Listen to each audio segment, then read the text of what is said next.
완벽하게 부활한 김민재, 루카쿠 봉쇄 성공! 하지만 나폴리의 상태가 이상한데.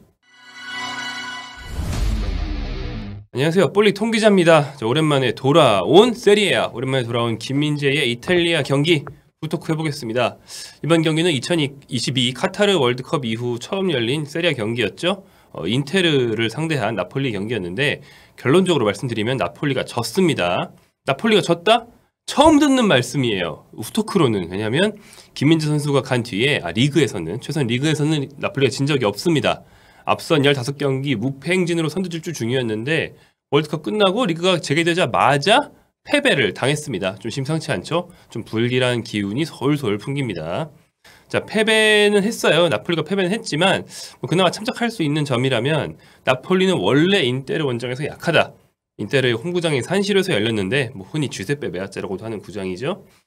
이 경기장은 나폴리가 이 경기까지 포함해서 최근 4경기 연패, 인테르 입장에선 4연승을 달린 그런 구장이에요. 그렇기 때문에 원체 상성이 안 좋은 경기장과 팀이다.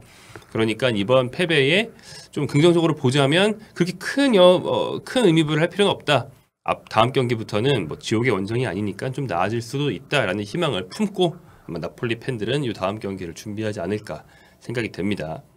득실점 상황을 보면요, 인테르가 후반 11분에 선제결승골을 넣었는데 왼쪽 측면으로 침투하는 인테르의 킥력 좋은 윙백이죠. 디마르코에게 좋은 침투 패스가 전달이 됐습니다. 디마르코가 왼발 크로스를 올렸고요. 이거를 에딘 제코, 클래스가 있는, 노장이지만 굉장히 이제 센스가 있는 그런 공격수죠. 에딘 제코가 헤딩으로 마무리를 했어요. 제코가 그 갈지 달리기, 이제 일루 뛰는 척하다가 이쪽으로 뛰는 그런 수비수의 시야에서 벗어나는 공격수의 어떤 기본기를 굉장히 잘 보여주면서 절묘한 움직임으로 노마크 찬스를 만들고 헤딩슛을 성공시켰습니다. 자, 먼저 실점 상황에서 김민재 지분이 있는지부터 좀 보자면 아무래도 수비수니까 우리가 이거에 관심이 많죠. 딱히 없었다. 김민재의 책임이라고 하기에는 약간 어렵다라고 말씀드릴 수 있겠어요.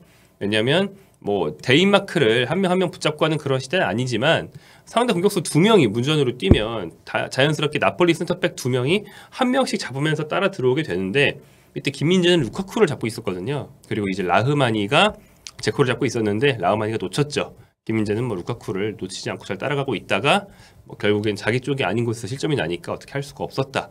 이렇게 보시면 되겠습니다. 경기 내내 김민재가 루카쿠와 주로 부딪혔는데 이거에 대해서는 조금 이따가 길게 얘기를 해보죠. 자, 김민재 경기를 어땠을까요?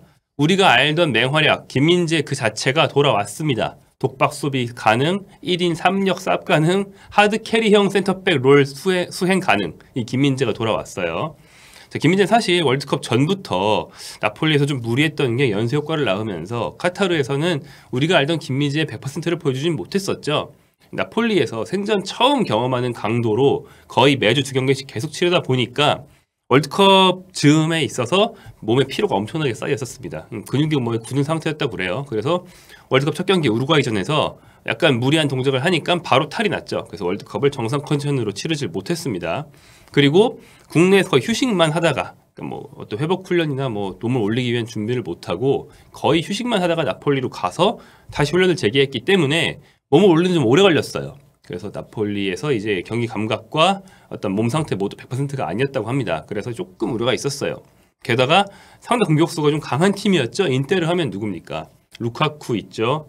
라우타로 마르티네스 있죠. 제코 있죠. 굉장히 공격이 무서운 팀이거든요. 그래서 약간 부담스럽지 않을까 생각을 했어요. 자, 그리고 김민재가 보여준 경기력은 예전 모습 그대로였습니다. 김민재가 주로 루카쿠와 격돌했던 이유, 루카쿠는 왼발잡이에요. 그래서 오른쪽으로 빠지면서 마치 오른쪽 윙어처럼 대각선으로 파고드는 움직임을 좋아하죠.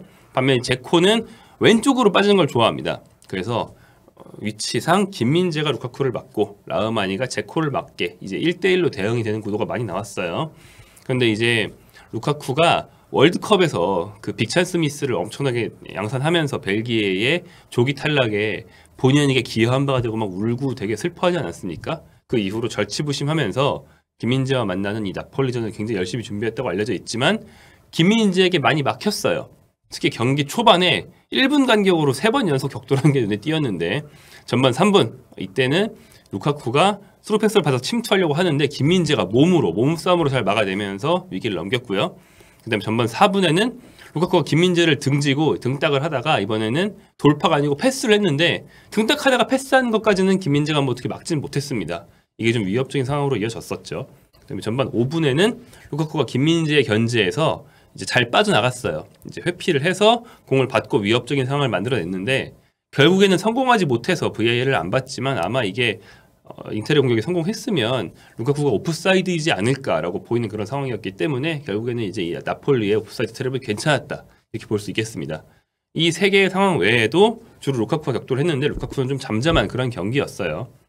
전반적으로 김민재의 모습을 보면 시즌 초반부터 쭉 맡아온 굉장히 넓은 활동 반경, 굉장히 다양한 역할을 이날도 소화를 했습니다.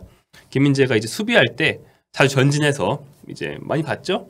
인테리어 역습이 시작되지 못하도록 루카쿠뿐 아니라 뭐 미드필더 혹은 뭐 측면 윙어, 윙백 이런 선수들도 가서 김민재가 먼저 압박을 하고 김민재가 몸싸움을 높은 데서 걸어버리고 아예 상대가 역습 시작 못하게 그렇게 막는 모습 많이 보여주는데 이날도 그런 전형적인 나폴리에서의 김민재가 또 나왔고요. 또 심지어는 니콜로 바렐라, 인테르의 핵심 미드필더죠. 이 선수와 중원에서 공을 경합하다가 김민재가 재빨리 달려들어서 두 명이 싸먹었어요. 이때 이제 바렐라가 누군가에게 밟혀가지고 유니폼 하의가 좀 찢어진 것 같은 장면도 있었어요. 김민재한테 밟혔는지 다른 선수한테 밟혔는지는 뭐 정확히 못 봤습니다만 그 정도로 격렬한 중원 싸움에 자주 가담해주면서 마치 수비수 겸 미드필더 같은 역할을 잘 수행해줬다고 보시면 되겠습니다. 그러다가 또 상대 크로스나 롱패스가 날아오면 낙하 지점을 잘 포착해서 먼저 걷어내는 그런 헤딩도 보여줬고요. 빌드업할 때 김민재가 올라가는 거 많이 봤죠? 로보트카 혼자서 빌드업이 안 될 때는 이제 김민재가 올라가서 수비 미드필더가 한 명 추가된 것 같은 효과를 주고요. 그래서 주로 김민재가 왼쪽에 마티아스 올리베라나 근처에 있는 미드필더에게 공을 주다가 뭐 만약에 오른쪽으로 전개가 되겠다 싶으면 오른쪽 대각선 롱패스도 하죠. 다 정확한 패스 이번 경기에도 보여줬습니다. 우리가 알던 김민재였다. 그리고 이제 후반 43분에는 상대의 교체 투입된 빠른 공격수 코레아의 역습 시도를 막다가 경고를 받았는데 뭐 더티한 플레이 이런 거 아니었고요. 그냥 이제 역습이 시작되고 좀 위험한 상황이 될 수 있으니까 적당한 파울로 끊고 돌아가면서 경고를 한 장 받고 이제 팀의 위기를 좀 방지하는 그런 플레이였습니다. 막판으로 갈수록 팀이 더욱더 공격 일변도로 넘어가고 그리고 공격 숫자를 늘리면서 후방의 숫자가 부족해지니까 김민재의 짐이 더 무거워졌어요. 그래서 김민재가 거의 뭐 수비형 미드필더, 거의 플레이메이커처럼 뛰는 장면들도 있었습니다. 후반 44분에는 김민재가 아예 상대 페널티 지역 바로 앞까지 드리블해서 올라가는 역시 나폴리에서 자주 보여주는 그 모습도 보여줬는데 이번엔 드리블해서 올라간 다음에 측면으로 주는 게 아니고 문전의 시메온의 공격수에게 공을 찔러줬어요. 이게 잘 연결이 됐다면 키패스가 될 수도 있었는데 시메온에가 못 받으면서 수비가 걷어내서 코너킥이 되는 그런 장면도 있었고요. 그 바로 직후엔 또 수비하러 바로 내려가 또 수비도 해주고 또 이제 후반 추가 시간 나폴리가 공격 일변도로 나가니까 인테르가 좋은 역습기회를 잡았는데 역시 교체 투입된 공격수 월드컵 위너 라우타로 마르티네스가 공을 잡고 드리블을 시작했거든요. 그런데 이때 라우타로는 왼쪽에서 중앙으로 파고드는 드리블을 시작했는데 김민재의 원래 파트너 수비수인 라흐마니가 막아야 되는 위치예요. 하지만 라흐마니가 이날 컨디션이 좀 안 좋다 보니까 김민재가 임기응변으로 어차피 지금 포지션 다 망가져 있는 상태니까 포메이션은 김민재가 라우타로 쪽으로 가서 1대1로 막았어요. 진짜 1대1 뚫리면 바로 골키퍼와 독대 찬스. 근데 김민재가 1대1에서 라우타로를 완벽하게 제압해내면서 실점 위기를 넘겼습니다. 이렇게 빌드업, 공 전개, 또 뭐 수비 여러 면에서 김민재는 역시나 굉장히 비중이 컸다 이렇게 보실 수 있겠습니다. 후스코드 기준으로 김민재 수비 기록은 공중볼 획득 2회, 태클 3회, 가로채기 2회, 걷어내기 3회 모든 측면에서 두루두루 높은 기록을 냈다 보시면 되겠어요. 그런데 왜 졌냐? 나폴리의 전반적인 경기력이 불안했다. 먼저 첫 번째로 불안했던 선수 김민재의 파트너 라흐마니부터 얘기를 해보죠. 김민재 사실 말씀드린 것처럼 몸 상태나 모든 면에서 100%가 아닐 수 있는데 왜 이렇게 독박 수비를 해야 했느냐? 라흐마니 역시 100%가 아니었다. 라흐마니는 월드컵 전부터 좀 부상을 갖고 있었죠. 그래서 김민재가 막 거의 못 쉬고 매 경기 뛰었잖아요. 그런데 월드컵 기간 동안에 부상도 회복했어요. 그런데 이제 듣자 하니 뭐 현지 보도도 보고 하니까 컨디션이 좀 늦게 올라왔다고 그래요. 몸 상태, 경기 감각이. 그래서 뭐 1군 훈련도 하지만 연습 경기를 막 그 U19팀, 그러니까 2군 팀과 자주 연습 경기를 했는데 한두 번 해가지고 오케이 합격 이게 안 나와서 그걸 계속하고 막 이랬다고 합니다. 그러니까 컨디션을 다 올리지 못한 상태인데 일단 인테리어와의 경기가 시작됐으니까 몸은 정상이니까 일단 투입을 한 거예요. 근데 아니나 다를까 좀 감각면에서 약간 아쉬운 모습 많이 보여줬고 결국 라흐마니가 예전만큼 많은 짐을 지지 못한 상황에서 김민재가 그 짐까지 떠안아야 했던 그런 경기가 되었습니다. 그리고 이제 라흐마니만 아쉬운 게 아니었는데 나폴리가 특유의 경기 운영을 거의 못했어요.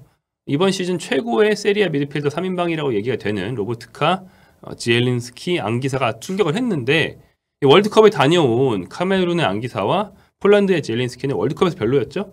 그 모습이 나폴리에서 그대로 나와버리고 말았어요. 앙기사 약간 좀 경기 안 풀릴 때는 나사 빠진 것 같은 플레이가 좀 있는데 그게 또 나와버렸고, 지엘린스키 선수도 원래는 좀 잠잠하게 플레이 하다가도 날카로운 패스로 충분히 많은 어시스트를 생산할 수 있는 선수인데 이날 전혀 안 나왔습니다. 게다가 이렇게 되니까 로보트카의 후방 지휘마저 패스 성공률은 높지만 좀 뻔한 패스만 하고 좀 안전한 패스만 하지 앞으로 쫙쫙 찔러주거나 탈압박을 하는 모습이 안 나오면서 공격이 빠르게 전개되지 못했죠. 그러면 삼선만 아쉬웠느냐? 아닙니다. 공격도 아쉬웠어요. 사실 나폴리가 시스템이 아주 우월해서 시스템의 힘으로 상대를 부셔온 게 아니고, 시스템이 잘 작동하지 않을 때는 뭐 개인 기량으로 이긴 경기도 있거든요. 오시멘 원맨쇼로 한 골 넣었다, 뭐 크바라첼리 원맨쇼로 한 골 넣었다, 이런 경기들이 있었잖아요. 그런데 최전방에 빅터 오시멘, 왼쪽 측면에 휘비차 크바라첼리아, 이 선수들이 다 개인 기량 면에서 예전 경기만 못했다. 뭐 인테로 수비가 좋았다고도 할 수 있지만 그러면 최소한 뭐 이렇게 위협을 하는 장면, 오시멘의 신체 능력이나 어떤 좀 동물적인 탄력 같은 걸로 위협을 하거나 크바라첼리아의 드리블이 많이 통하거나 했으면 좋았을 텐데, 크바라첼리아가 활발하긴 했지만 위협적이진 않았고 오시멘 거의 안 보이는 수준에 가까웠습니다. 그래서 아니 이 선수들은 월드컵도 안 나갔거든요. 대체 그동안 뭐 했는지 모르겠어요. 나폴리에서 좀 아쉬운 그런 경기였다, 이렇게 요약할 수 있겠습니다. 그래서 나폴리 팀 전체 회복이 필요하다. 오히려 월드컵에 갔다 온 김민재, 그것도 월드컵에서 다치고 온 김민재가 어째 제일 화력이 좋고 나머지 선수들이 그걸 못 따라간다, 이게 되겠느냐? 니네들 나폴리에서 그동안 훈련하면서 뭐 한 거냐라는 생각이 좀 드는 그런 경기였습니다. 자, 선두 적주 중이던 나폴리는 이번 16라운드에서 패배하면서, 그리고 나폴리 뒤를 따라오고 있던 2위부터 4위까지가 모두 승리하면서 더 이상 독주 체제라는 말을 쓰긴 좀 힘들어졌습니다. 나폴리가 승점 41점에 머물러 있는 가운데 밀란이 36, 베투스 34, 인테르 33, 이제 2위 밀란과 승점 차가 5점으로 줄었어요. 조금 위험해지고 있다고 볼 수 있겠죠. 물론 아직도 5점 차니까 뭐 나폴리 당장 뒤집혀 이렇게 호들갑 근들갑을 떨 필요는 없을 것 같고요. 다만 선두를 지키려면 연패는 안 된다라고 볼 수 있겠습니다. 나폴리가 이제 이번 경기를 포함한 4경기 일정을 보여드릴 텐데 19라운드까지 하면 딱 절반, 모든 팀을 한 번씩 만나는 거거든요. 근데 이제 인테르와 유벤투스가 그 4경기에 포함이 돼 있습니다. 나머지 상대인 뭐 삼프도리아 등은 비교적 쉽기 때문에 약체 상대로는 무조건 2승을 챙기고, 유벤투스 상대로도 패는 면해야 뭐 승리만 하면 좋고 무승부도 좋고, 무승부도 아쉬울 수 있겠죠. 나폴리가 현재로서는 더 강팀이니까. 하지만 최소한 패배는 면해야 1위를 안정적으로 지킬 수 있다, 이렇게 말씀드릴 수 있겠습니다.